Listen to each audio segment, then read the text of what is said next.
Good morning. रात्रभर पाऊस पडत होता. बराच वेळ लाईट पण गेली होती. पण वातावरण मस्त थंडगार आहे.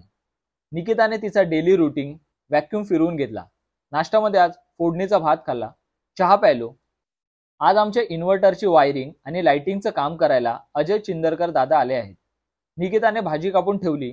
मी थोडे काजू भाजले, थोडे मी खाल्ले आणि निकिताला पण दिले. आम्ही सगळ्या रूम मध्ये अँबियंट लाइटिंग करणार आहोत. सो इन्व्हर्टरच्या वायरिंग सोबत अँबियंट लाईटची वायरिंग सुद्धा करून घेतोय. लाईटचं काही सामान आणायला मी आणि निकिता आडवली तिट्यावर गेलो. गणेशकडून सामान घेतलं. गणे आणि कार्तिकीला हाय हॅलो बोललो. बैलासोबत कोणता पक्षी दिसतोय कमेंट करून नक्की सांगा. गण्याकडून दूध घेतलं. गण्याच्या आजोबांनी निकिताला छोटा मुगडा बनवून दिला. आजच्या जेवणाचा मेनू कडधान्याचं कालवण, भात, पडवळची भाजी खाल्ली. निकिताने थोडं काम केलं. मी आणि बघीराने छोटा नॅप घेतला. पण अजय दादा नॉनस्टॉप काम करत होते. अँबियंट लाईटची वायरिंग झाल्यानंतर मी लाईट फिक्स केल्या. जवळजवळ 10 तासाच्या कठोर मेहनतीनंतर फायनली आम्ही खूप साऱ्या लाईट लावून घरी दिवाळी करून टाकली. अजय दादांनी खूप मस्त काम केलं. तुम्हाला कोणाला घरची वायरिंग करायची असेल तर त्यांना नक्की बोलवा.